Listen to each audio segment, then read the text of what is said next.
Alhamdulillah wassalatu wassalamu ala rasulillah sayyidina wa maulana wa syafi'ina wa zukhrina Muhammad ibni Abdillah wa ala alihi wa sahbihi wa man tabi'ahu wa mawalah. Man ahabba yubsata lahu fi rizqihi, siapa yang mau dilapangkan rezekinya, wa yunsa'alahu fi atharihi, mau dipanjangkan umurnya, falyasil rahimahu, hendaklah dia menyambung tali silaturahim. Malam ini saya masih diberikan Allah Ta'ala kesempatan untuk menyambung silaturahim dengan keluarga besar Tuan Haji Kemas Abdul Halim. Anak cucu tak dapat disebut satu persatu. Hadir pula bersama kita Sayyidi Al-Habib Profesor Dr. Sayyid Aqil Al-Munawwar. Bersama kita para habaib Sayyidi Al-Habib Mahdi bin Syihab, Habib Qasim, Ustadz Solhas, Ustadz Taqwa, Ustadz Kemas Ali, Ustadz King, dari King sampai Queen ada semua. Mudah-mudahan pertemuan kita ini pertemuan yang diridhoi Allah Subhanahu wa ta'ala. A'udzubillahi minasyaitonir rajim. Ya ayyuhalladzina amanu, hai orang-orang yang percaya bahwa sesudah mati ini dia akan hidup lagi. Hai orang-orang yang percaya bahwa ada malaikat. Hai orang-orang yang percaya bahwa ruh itu nanti akan berjumpa lagi dengan jasad. Hai orang-orang yang percaya. Yang tak percaya tak dipanggil dalam ayat ini. Ya ayyuhalladzina amanu, hai orang-orang yang percaya bahwa Allah itu ada. Kalau kau rasakan bahwa dunia ini sempit, bahwa akhirat itu lapang, kalau kau sangka bahwa Allah itu tak ada, Tuhan itu tak ada ketika ujian datang, maka sesungguhnya dia maha ada. Ya ayyuhalladzina amanu, hai orang-orang yang percaya, ista'inu, minta tolonglah kepada Allah dengan dua cara. Pertama, bis-sabri, dengan sabar. Sabar itu artinya menahan. Makanya dalam hadis dikatakan laisa minna man darabal khudud wa syaqqal juyub. Siapa yang memukul-mukul pipi, menarik-narik rambut, bukan umat Nabi Muhammad SAW. Tak bisa dia tak bisa ditahannya tangannya. Maka siapa yang memukul-mukul pipi, menarik-narik rambut, maka bukan umat Nabi Muhammad SAW. Maka niyahah haram hukumnya. Meratap, lidah bisa ditahan, tangan bisa ditahan, tapi ada yang tak bisa ditahan, tetesan air mata. Maka ketika Ibrahim, anak Nabi dari Maria Al-Qibtiyah, meninggal dunia, menetes air mata Nabi. Sahabat bertanya, "Ama tarda ya Rasulullah? Apakah engkau tidak ridha dengan kematian ini ya Rasulullah?" Kata Rasul, "Aku ridha." Kalau memang ridha, kenapa menangis? Tetesan kasih sayang. Jadi menangis tak apa-apa. Menangis bukan tanda murka kepada Allah. Saya pun sampai hari ini kalau nampak saya anak kecil, semalam ketika kita dari Masjid An-Nur mau masuk ke dalam mobil, datang ibu-ibu jauh membawa anak kecil, tak bisa dia mendekat, saya panggil, bawa kemari. Yang teringat saya, begitulah dulu waktu saya kecil dibawa oleh almarhumah emak saya, mendekatkan kepada alim-alim ulama, asal nampak ustad, asal nampak tuan syekh, asal nampak habib, minta sapukan kepala, minta hembuskan. Jadi hari ini kalau nampak saya anak kecil, yang nampak saya itu bukan dia, tapi yang nampak saya adalah waktu saya kecil dulu. Air mata tak bisa ditahan, tapi tangan bisa ditahan, lidah sumpah serapah caci maki bisa ditahan, pikiran yang mulai berkata kalaulah dulu, kalaulah dulu, kalaulah dulu, kalaulah dulu, maka kalau datang sekali lau, tutup langsung dengan ingat kepada Allah, karena kalau itu adalah salah satu pintu setan masuk. Kalau kita pun konsultasi sama psikiater, psikolog, mereka akan berkata jangan banyak berkalau-kalau, katakanlah qadarullah. Ini sudah takdir Allah Subhanahu wa ta'ala. Innallaha katabal maqadir. Allah sudah menetapkan takdir 50 alfasanah, 50.000 tahun qabla an yakhluqas samawati wal ard. Sebelum Allah menciptakan langit dan bumi, Allah sudah memerintahkan qalam. Allah bersumpah demi qalam, nun wal qalami wa ma yasturun. Allah suruh qalam menulis, hai qalam, tulis takdir sejak alam terkembang sampai hari kiamat. Rufi'atil aqlam, pena sudah diangkat, wa jaffatis suhuf, lembaran sudah kering, tak ada yang bisa menolak takdir Allah Subhanahu wa taala. Allahumma inni la as'aluka raddal qada walakin as'aluka lutfa fih. Aku tak minta supaya kau tolak takdirku itu ya Allah, aku cuma ingin kau berikan kelembutan pada takdir itu. Makanya ada satu amal yang lebih hebat daripada mati syahid, lebih hebat daripada jihad, lebih hebat daripada haji mabrur, lebih hebat daripada puasa sunat, lebih hebat daripada membangun masjid. Apa amal itu? Ridha menerima takdir Allah Subhanahu wa taala. Makanya kata Imam Al-Qushairi dalam risalah Al-Qushairiyah, aku tahu kapan Allah ridha kepadaku. Nah, itu bukti ridha Allah. Aku tahu kapan Allah ridha kepadaku. Dari mana engkau tahu Allah ridha kepadamu? Ketika aku ridha menerima takdir Allah, disitulah aku berarti diridhai Allah Subhanahu wa taala. Setelah penghuni surga itu masuk ke dalam surga, salamun qaulam min rabbir rahim. Apa kata Allah? Salamun alaikum. Masuk kamu ke dalam surga, tibtum, kamu sudah berbuat baik, fadkhuluha, masuk kamu ke dalamnya, khalidin, kekal selamanya. Setelah mereka mendapatkan kenikmatan surga, jannatin tajri min tahtihal anhar, ada satu yang belum mereka dapatkan. Allah bertanya kepada penghuni surga, madza turidun, kalian mau apa lagi penghuni surga? Penghuni surga menjawab, ada satu yang kami belum dapat ya Allah. Apa itu? Ridhaka.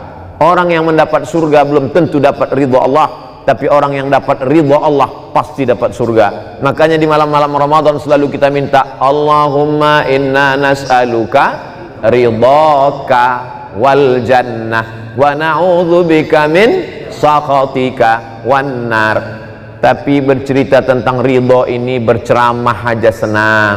Judul pengajian malam ini ridha menerima takdir Allah, menggerakkan anak lidah yang senang. Tapi ketika sampai ke kita, beratnya minta ampun. Saya jujur sampai hari ini, meninggal almarhumah mak saya bulan Rajab Maret 2019, sampai hari ini. Dulu saya sangka dengan bergantinya hari, berubahnya musim, zaman bertukar, rasa sakit itu akan hilang. Setelah saya renung-renung, sakitnya itu hanya akan hilang kalau kematian itu datang kepada saya, barulah dia hilang. Jadi apalah yang bisa kita lakukan? Tak ada lain kecuali berserah kepada Allah Subhanahu wa taala. Wasta'inu ya ayyuhalladzina amanu ista'inu bis-sabri. Yang pertama sabar. Yang kedua wassalah, salat. Berbanyak salat. Salat sunat tarawih sudah, salat witir sudah. Nanti bangun malam salat sunat wudu, habis itu salat sunat taubat, habis itu sholat sunat tahajud, habis itu sholat sunat hajat, habis itu sholat sunat mutlak. Asal datang luka di hati, datang rindu, datang perih, datang sedih, maka ambil air wudhu. Suatu ketika Sayyidina Abdullah bin Abbas sedang dalam perjalanan, tiba-tiba di belakang dia tengok ada orang penunggang kuda kencang mengejar. Lalu kemudian penunggang kuda itu berhenti tepat di depan dia dan berkata, wahai Abdullah bin Abbas, saudara kandungmu meninggal. Maka Abdullah bin Abbas saat itu turun dan langsung sholat sunat. Orang sehebat Sayyidina Abdullah bin Abbas yang didoakan Nabi, Allahumma faqihu fid din wa 'allimhu ta'wil, yang saudara Nabi, ayahnya dengan Nabi, berkeluarga langsung berngalir darah mereka satu darah dengan Rasulullah SAW, tetap juga dia minta tolong dengan sholat sunat. Dengan sholat sunat itu kita sedang berserah diri kepada Allah. Inna sholati wa nusuki wa mahyaya wa mamati lillah. Ya ayyuhalladzina amanu ista'inu bis-sabri was-salah, innallaha ma'as sabirin. Kalau kita sabar, ridha, Allah menurunkan kekuatan. Kekuatan ini bukan dari kita. La haula wala quwata illa billah. Banyak orang melarikan kegundahan hidupnya ke narkoba, ke minuman keras, ke perbuatan yang tak diridhoi Allah. Tidak ada jalan lain kecuali berserah diri kepada Allah, balikkan semuanya kepada Allah. At-tahiyatul mubarakatus salawatut thayyibatu lillah. Bukan punya kita. Kita pun nenek moyang kita mengajarkan langkah rezeki, pertemuan, maut, bukan punya kita. Macam mana saya bisa bertemu dengan Habib Profesor Dr. Sayyid Aqil Al-Munawwar? Bagaimana saya bisa bertemu dengan keluarga besar Kemas Haji Halim beserta keluarga? Allah mempertemukan. Bertemu kita di majelis yang baik. 2 tahun yang lalu berjumpa, tahun yang lalu karena satu dan hal tak berjumpa, tahun ini diperjumpakan Allah dalam majelis karena Covid, tahun depan kita tak tahu entah apa yang akan terjadi. Maka kita semua sebetulnya dalam kudrat dan iradat Allah subhanahu wa ta'ala. Kalau kita besarkan Allah dalam hati kita, maka terasa kecil dan hampa dunia ini. Tapi kalau kita besarkan dunia ini, maka kalau dia sudah menguasai hati kita, ketika dia hilang, maka hilanglah kita. Maka Allah subhanahu wa ta'ala selalu mengajarkan kita, walitukabbirullah, besarkan Allah subhanahu wa ta'ala. Kalau kau besarkan Allah, maka kecil makhluk ini di matamu. Kalau kau besarkan Allah, tapi kan mengomongnya aja yang enak tuh Pak Ustadz. Makanya kita disuruh mengucapkan afdalu dzikri fa'lam annahu la ilaha illallah. Terbanyak kita sudah dibimbing oleh Habib Mahdi, la ilaha illallah, la ilaha illallah. Apa makna la ilaha? La mahbuba bihaqqin illallah. Tidak ada yang sebenar-benar dicinta kecuali Allah Subhanahu wa taala. Makanya Nabi Muhammad sallallahu alaihi wasallam itu dilepas Allah semua yang dia sayangi itu dari dalam hatinya. Yang disayangi ayah, meninggal ayahnya 2 bulan dalam kandungan. Walamma tamma min hamlihi syahrani ala ashhuril aqwalil marwiyah tufiya bil madinatil munawwarati abuhu Abdullah. Lepas ayahnya, ibu tinggal, maka dicabut Allah juga sayang ibu itu dalam hatinya. Meninggal Aminah. Siapa lagi? Paman Datuk Abdul Muttalib. Abdul Muttalib itu juga dilepaskan. Siapa lagi? Abu Talib. Di saat dia ditekan, orang segan mengganggu dia karena Abu Talib, Abu Talib itu juga dilepaskan Allah dari dirinya. Begitu juga dengan Sayyidatuna Ummul Mukminin Khadijah. Khadijah pun lepas juga. Anak perempuan Zainab, Ummu Kulsum, Ruqayyah, Fatimah, 3 anaknya itu juga ditarik Allah subhanahu wa ta'ala. Anak laki-lakinya Al-Qasim, Abdullah, Ibrahim juga, sampai akhirnya tak ada tempat dia bergantung kecuali hanya Allah subhanahu wa ta'ala. Maka idza dhaqat 'alaika dunya, kalau sempit terasa dunia, satu-satunya yang bisa kita hembuskan nafas panjang, tarik nafas panjang dan katakan Allah. Tak ada lain daripada itu. Idza dhaqat 'alaika dunya, kalau terasa sempit dunia ini, tak ada yang bisa melapangkannya kecuali Allah, dengan cara mendekatkan diri kepada Allah subhanahu wa ta'ala. Orang selevel Umar bin Khattab pun begitu dapat berita bahwa Nabi meninggal, apa yang dia lakukan? Dia cabut pedangnya. Siapa yang mengatakan Muhammad meninggal, ku pancung kepalanya, kata Umar bin Khattab. Lalu kemudian datang Sayyidina Abu Bakar Siddiq, wa ma Muhammadun illa rasul. Muhammad SAW bukan Tuhan, dia hanya seorang rasul. Qad khalat min qablihi rusul. Rasul-rasul sebelum dia meninggal, Ibrahim meninggal, Musa meninggal. Afa immata, kalau dia meninggal, au qutila, atau dia dibunuh orang, inqalabtum ala aqabikum, apakah kau akan kembali kepada keyakinanmu yang lama? Mendengar ayat itu dibacakan, jatuh pedang dari tangan Sayyidina Umar ibnul Khattab. Orang yang imannya selevel Umar, yang tak berani digoda setan, tak berani menggodanya pun hilang ayat itu ketika orang terkasih tercinta itu datang, dicabut Allah subhanahu wa ta'ala. Saya pun mampu menyampaikan ini. Ustadz enak aja ceramah, kan bukan Ustadz yang mengalami. Betul, karena bukan saya mengalami, inilah maka saya bisa tausiah. Waktu mak saya meninggal, terdiam saya, hilang semua ayat-ayat itu, hilang semua hadis-hadis itu. Datanglah sahabat-sahabat menasihati, sabar ya, ditepuk mereka bahu saya, sabar. Ternyata perlahan-lahan macam kopi yang diaduk, lama-lama dia bertenang, tapi namun hilang tetap tidak. Satu-satunya keyakinan saya bahwa sakitnya kehilangan orang tersayang itu hanya akan hilang dengan kita mati. Mati kita, barulah dia akan hilang. Namun dia hilang tidak. Lalu bagaimana cara Ustadz mengatasinya? Maka bisa kita lakukan dengan memperbanyak dekatkan diri kepada Allah. Allah berjanji, "Falyabudu rabb hadzal bait Kalau kau banyak-banyak beribadah, dua janji Allah. At'amahum min ju', kalau kau lapar dikenyangkan Allah. Masalah lapar kita udah selesai dah. Yang kedua, wa amanahum min khauf. Kalau kau takut, kalau kau cemas, kalau kau galau, maka insya Allah dihilangkannya ketakutanmu. Allah minta satu, dikasihnya dua. Allah memang selalu begitu. Allah cuma minta satu saja. Falyabudu rabb hadzal bait. Kau hambakan dirimu hanya kepada Allah, kau beribadah hanya kepada Allah, maka kalau kau lakukan itu dikasih Allah dua, zahir batin. Apa zahirnya? At'amahum min ju'.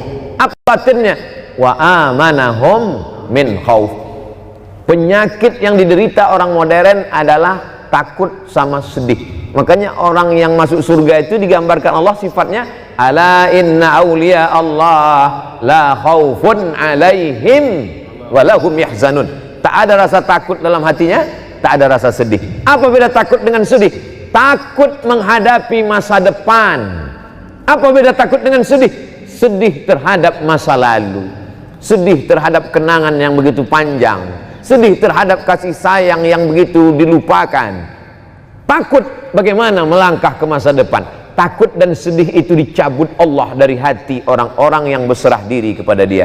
Itulah gunanya kita berserah. Kita tempelkan kening ke lantai, yang tinggi dan mulia hanya Dia. Kita katakan subhana rabbiyal a'la wa bihamdi. Aku tak ada apa-apanya. Kita duduk bersimpuh dan berkata 8 laporan kita kepada Dia. Rabbighfirli warhamni wajburni warfa'ni warzuqni wahdini wa'afini wa'fu anni. Di saat kita berserah kepada Dia, disitulah Dia akan mengembalikan kita. Sesungguhnya ujian itu Dia kasih supaya sujud kita lebih lama. Sesungguhnya ujian itu Dia kirimkan ke kita supaya doa kita lebih khusyuk. Sesungguhnya kesusahan itu Dia datangkan kepada kita. Ada seorang hamba sempat khilaf dan lupa kepada Allah, tapi Allah sayang kepada dia. Dikirimkannya 1, 2, 3 ujian sehingga balik hamba itu mendekat kepada Allah. Andai tidak lupa, tidak lalai kepada Allah, sesungguhnya di balik ujian itu Allah ingin mengangkat derajat. Andai derajat sudah diangkatnya, sesungguhnya orang itu sudah diletakkannya di surga Jannatul Firdaus. Tapi begitu dilihat amalnya kurang, maka sesungguhnya ada amal yang bisa menambah berat itu, yaitu amal sabar. Innama yuwaffas sabiruna ajrahum bighairi hisab. Orang yang sabar itu balasannya bighairi hisab, tak bisa dihitung dengan alat penghitung apapun, unlimited, hanya Allah saja yang dapat menghitungnya. Kita lanjutkan ayatnya. Wala nabluwannakum bisyai'im minal khauf, takut, wal ju', lapar, wa naqsim minal amwal, kurang harta, rugi, hilang, bangkrut, terbakar, diambil orang, wal anfus, sakit, was samarat, kemarau, paceklik, tak ada makanan, tak ada buah-buahan. Wa basyiris sabirin, berikan kabar gembira kepada orang yang sabar. Siapa itu? Alladzina idza asabathum musibah, ketika datang musibah itu kepada dia, yang keluar dari mulutnya bukan sumpah serapah caci maki, yang keluar dari mulutnya adalah inna lillahi wa inna ilaihi raji'un. Apa kata Allah di ujung? Ulaika alaihim salawatum min rabbihim wa rahmah wa ulaika humul muhtadun. Siapa yang mendapatkan salawat dari Allah? Siapa yang mendapatkan rahmat dari Allah? Siapa yang mendapatkan hidayah? Itulah orang-orang yang sanggup berkata apapun yang terjadi, dia katakan inna lillah wa inna ilaihi raji'un. Nah, setelah kita berpindah alam dengan saudara, emak, abang, saudara, tetangga, apa yang bisa kita lakukan hubungan dengan mereka? Seperti yang dilakukan Tuan Haji Alim beserta keluarga. Beliau mengumpulkan orang banyak, para habaib, para profesor, tuan-tuan guru, mengaji, maka sesungguhnya amal ini mengalir. Di antara amal yang mengalir kepada orang yang sudah meninggal dunia, yang pertama, datanglah saat kepada Nabi, ya Rasulullah, ummi matat, emakku sudah meninggal, afa atasaddaqu anha, apakah kalau aku bersedekah pahalanya sampai ke almarhumah emakku? Kata Nabi, tasaddaq, bersedekahlah saat. Ayu sadaqatu afdal, apa sedekah yang paling afdal? Kata Nabi, saqyul ma, memberi air minum. Carilah pondok pesantren yang kurang sumur bor, cari pondok pesantren yang kurang WC, toilet, kamar mandi. Mengalirlah pahalanya kepada almarhum almarhumah. Mandi, buang air kecil besar anak-anak santriwan santriwati di sana, mengalir kepada yang sudah meninggal. Mengalir pula rahmatnya ke hati kita, lapanglah dada kita menerima segala kesulitan hidup. Tidak ada cara lain kecuali itu saja. Lalu kemudian yang kedua adalah mengirimkan doa. Ketika Sayyidatuna Aisyah lewat di makam Baqi, kata Nabi, kalau kau lewat jangan diam saja, doakanlah mereka. Apa doanya? Assalamualaikum ya ahlad diyar minal mu'minin wa inna insyaallah bikum lahiqun yarhamullahul mustaqdimina wal mustakhirin nas'alullaha lana wa lakumul afiyah. Tapi doakan putus Pak Ustadz. Orang kalau sudah meninggalkan putus. Iza mata ibnu Adam inqata'a amaluhu. Kalau anak Adam sudah meninggal, maka putuslah amalnya. Yang putus itu amal dia. Orang meninggal itu amalnya putus. Itu pun tidak semua amal dia putus. Kata Syekh Muhammad Mutawalli Asy'arawi ketika dia dibantah tentang wali-wali bisa mendoakan orang hidup. Kata Syekh Muhammad Mutawalli Asy'arawi, waktu Nabi Muhammad Isra Mi'raj, dia berjumpa dengan Nabi Musa. Nabi Musa sholat di kuburnya. Nabi Ibrahim jadi makmum mereka sholat di Masjidil Aqsa. Kalau begitu orang meninggal itu pun tetap sholat, dan sholat itu doa. Lalu apa makna hadis inqata'a amaluhu? Yang maksud putus di situ adalah amal taklifi, amal beban wajib. Adapun orang meninggal masih tetap bisa beribadah kepada Allah, maka Nabi Musa beribadah. Nabi menjadi imam, makmumnya nabi-nabi yang sudah meninggal, mereka tetap beribadah. Maka wali-wali Allah tetap mendoakan kita. Maka kita berziarah ke makam wali-wali Allah. Allahumma inni natawassalu ilaika bi awliyaika salihin. Imam Syekh Abdullah bin Siddiq Al-Ghumari menulis kitab tentang itu, tentang bertawassul dengan orang-orang soleh dan wali-wali Allah. Jadi yang dimaksud dengan putus itu adalah amal taklifi. Mereka tak wajib lagi salat, mereka tak wajib lagi puasa Ramadan, tapi amal mereka tetap terus. Wali-wali Allah, Imam Al-Haddad, Imam para ulama, para habaib tetap mendoakan orang-orang yang masih hidup. Lalu kemudian yang dimaksud dengan inqata'a amaluhu, orang yang meninggal itu amalnya putus, amal taklifi. Adapun amal kita maka masih tetap mengalir kepada orang meninggal dunia. Kalau putuslah amal kita kepada mereka, tak ada sholat jenazah. Karena sholat jenazah itu adalah amal orang hidup untuk orang meninggal dunia.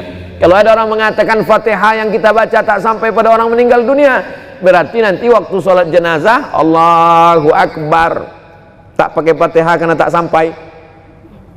Fatihah dibaca sampai Allahu Akbar, Allahumma salli ala Sayyidina Muhammad wa ala ali Sayyidina Muhammad, sampai Allahu Akbar, Allahumma firlahu warhamhu wa'afihi wa'afu anhu, maka sesungguhnya doa sampai. Jangan pernah bosan berdoa. Ustadz Somad kalau mendoakan orang tua kapan saja, asal ingat saya, asal teringat wajahnya, saya bacakan Fatihah, Allahumma firlahum warhamhum wa'afihim wa'afu anhum. Kalau kebetulan lapang, baca Yasin. Lebih lapang Ramadan nih, baca khatamkan Al-Quran. Waktu sempit, bacakan Al-Fatihah. Maka sesungguhnya tidak ada halangan kita untuk mendoakan mereka.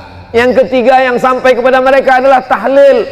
Man halala sab'ina marratan summa ahda sawabahu lil mayyit yantafi'u bihi. Siapa yang bertahlil 70 kali, dihadiahkannya pahalanya untuk orang meninggal dunia, maka orang yang meninggal itu mendapatkan manfaat dari tahlil itu. Kata siapa? Kata Imam Ibnu Taimiyah dalam kitab Majmu' Fatawa. Kenapa Ustadz pakai pendapat Ibnu Taimiyah? Karena murid-murid dia yang mengaku pendapat, memakai pendapat dia yang mengatakan tak sampai, padahal mereka sendiri mengatakan sampai. Imam Ibnu Qayyim Al-Jauziyah dalam kitab Ar-Ruh mengatakan sampai tahlil, sampai bacaan Al-Quran kepada orang yang meninggal dunia. Maka malam bacakan tasbih, bacakan tahmid, bacakan tahlil. Allahumma ausil thawaba ma qara'nahu wa ma sabbahnahu wa ma kabbarnahu wa ma halalnahu. Sampaikanlah tasbih, tahmid dan takbirku pada almarhumah emakku, pada almarhum ayahku, kepada almarhumah almarhum keluarga kami. Maka sesungguhnya hubungan kita tak pernah putus kepada mereka. Kenapa Ustadz Somad tak pernah bosan menyampaikan itu dalam ceramah-ceramah? Supaya ketika aku mati nanti jamaah dari Palembang pun tetap mengirimkan itu kepadaku. Kalau dikirim nyampe empek Pak Ustaz, sampai. Sedekah sedangkan air putih sampai, apalagi makanan, maka tentulah dia sampai.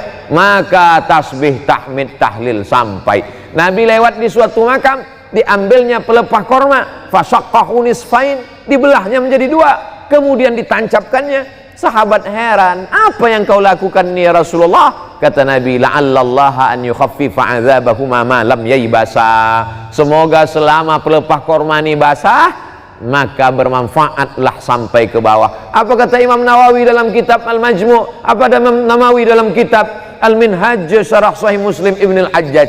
Kalau tasbih pelepah korma saja sampai, apalagi bacaan Quran orang beriman.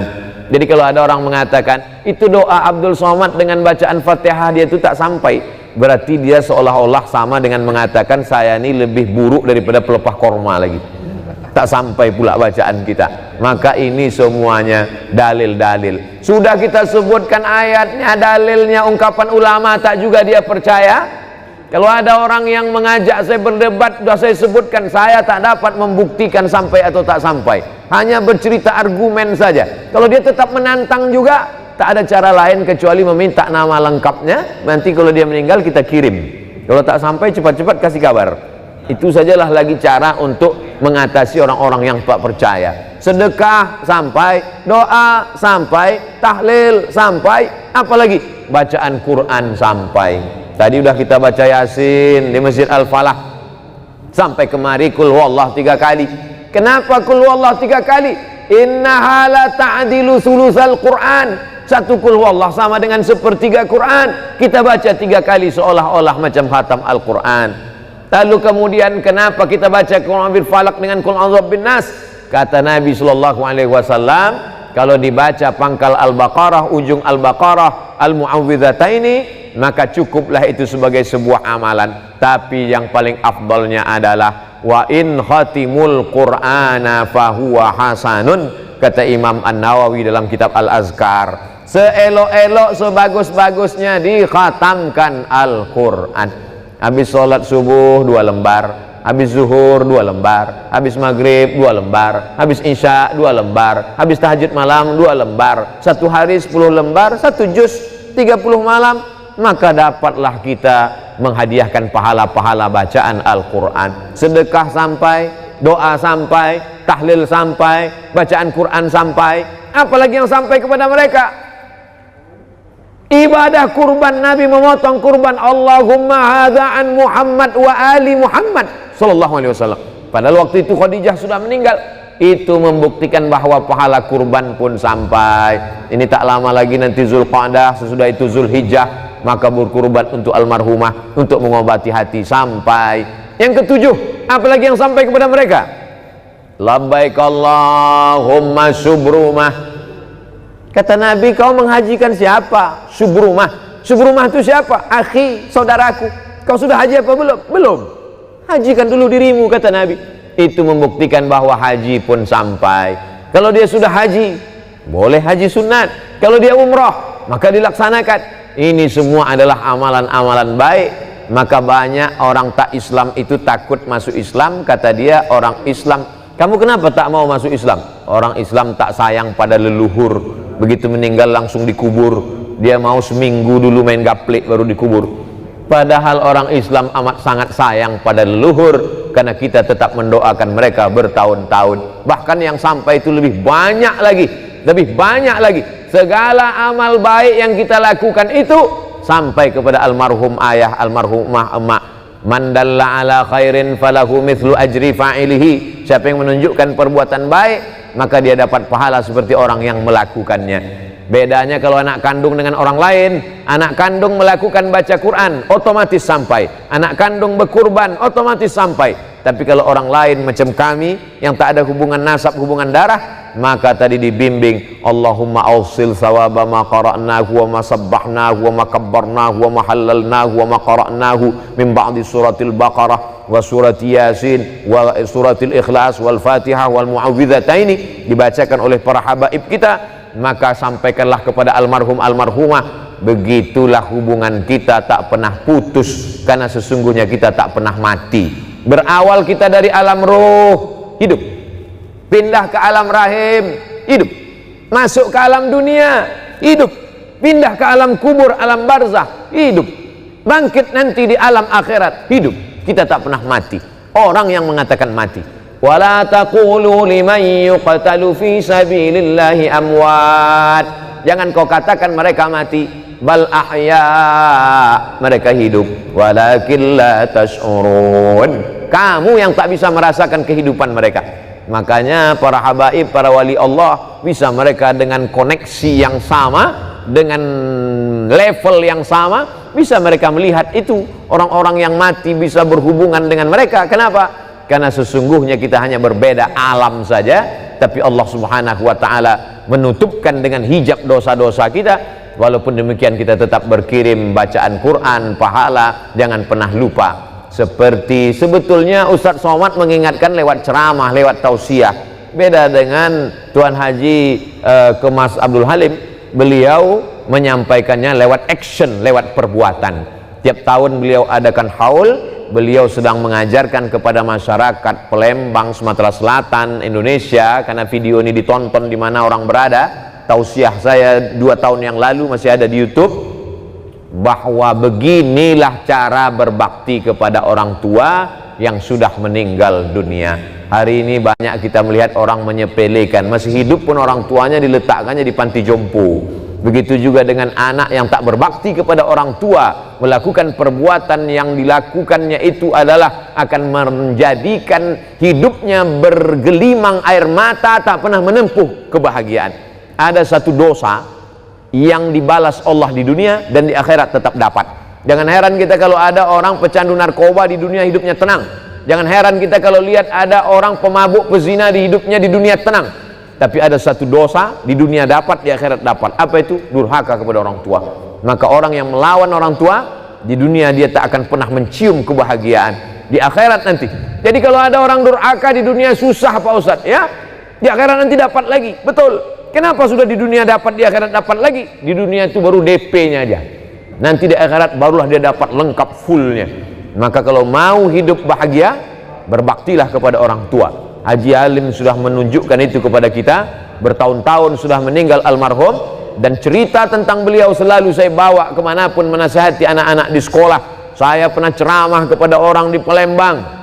Diberikan Allah kenikmatan hidup dunia, diberikan umur panjang. Kenapa? Karena bakti kepada seorang ibu. Dan pulang 2 tahun yang lalu, itu pula memotivasi saya. Saya buatkan yayasan almarhumah, saya bagi paket sembako setiap bulan, bahkan duit hasil dari ceramah YouTube itu pun saya bagikan.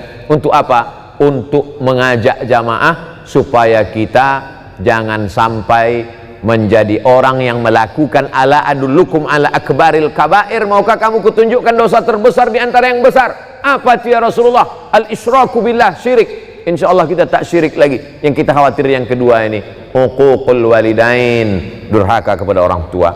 Orang yang banyak ibadahnya, banyak sholatnya, banyak zikirnya, maka na'udzubillah la yadkhulul jannah, tak masuk surga. Qati'ur rahim, orang yang memutus tali silaturahim. Hidup ini singkat, macam berjalan panjang, karena panas terik benaung di bawah kayu yang rindang, sementara matahari redup teduh. Setelah teduh, perjalanan pun dilanjutkan.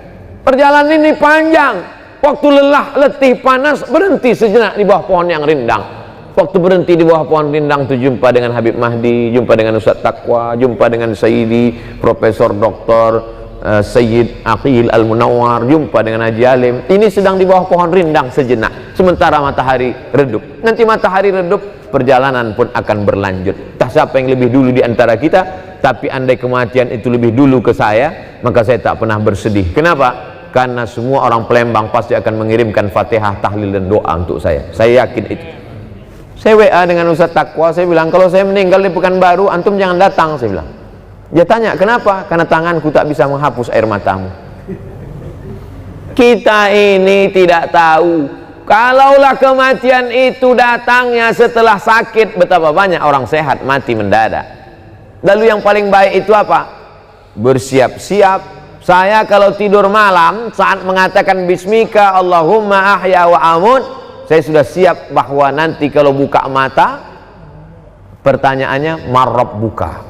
Tiba-tiba saya buka besok, Oh, belum lagi, masih ada jadwal ceramah. Sehingga kalau kita tarawih malam ini seolah-olah ini tarawih terakhir. Sehingga seolah-olah kalau kita berjumpa kita akan tetap semangat. Kenapa? Karena ini pertemuan terakhir. Sehingga kalau kita bersilaturahim dengan kawan-kawan kita, kita akan semangat. Kenapa? Kita anggap itu pertemuan terakhir. Bahwa besok pagi masih hidup berarti bonus. Begitulah setiap hari. Itu akan membangkitkan semangat kita untuk tetap beramal. Sallu salatal muwaddi'. Salatlah engkau seakan-akan salat terakhir. Puasalah seakan-akan puasa terakhir. Bersilaturahimlah seakan-akan silaturahim terakhir. Itu membangkitkan kita terus bersemangat. Mengingat mati bukan kita kehilangan etos kerja. Mengingat mati bukan berarti berputus asa. Dengan mengingat mati justru kita makin semangat untuk beramal soleh. Itulah yang dapat saya sampaikan pada kesempatan yang baik dan mulia ini. Lebih kurang 40 menit kebersamaan kita bernilai amal soleh. Aqulu qawli hadza astaghfirullah li wa lakum. A'tadir ala kulli taqsir. Tak layak saya bicara di depan guru-guru kita, habaib kita semua. Allah memaafkan silap salah saya. Wassalamualaikum warahmatullahi wabarakatuh.